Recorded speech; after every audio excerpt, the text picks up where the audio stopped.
صبح سے شام تک کمر توڑ دینے والی محنت جو کر رہا ہے اور پھر بھی 2 وقت کی روٹی پوری نہیں چل رہی ہے، آپ توقع رکھتے ہیں کہ وہ اللہ سے دوڑ لگائے گا رات کو کھڑے ہو کر؟ خود حضور نے فرمایا کاد الفقر ان یکون کفرا، فقر جو ہے وہ تو کفر تک پہنچا دیتا ہے انسان کو۔ یہ فقر نہیں ہے جو خودکشیاں کروا رہا ہے، یہ فقر ہے کہ نہیں؟ ماں اپنے 3 بچیوں سمیت آ کر اور ریل کے انجن کے سامنے کودتی ہے،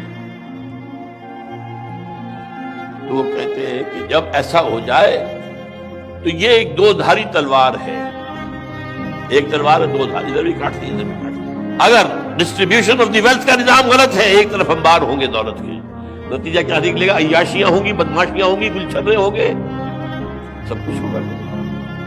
ادھر بھی کاٹا، اخلاقی طور پر کاٹتی ہے، ادھر بھوک ہے، فاقہ ہے، تو دنیا نے تیری یاد سے بیگانہ کر دیا، تو اس سے بھی دل فریب ہے، غم روزگار کے، کہاں خدا، کہاں آخرت، کہاں قرآن، کہاں کی فکر اس کو بیچارے؟ وہ تو بار برداری کا اونٹ ہے، کونوں کا بیل ہے، nothing more than that۔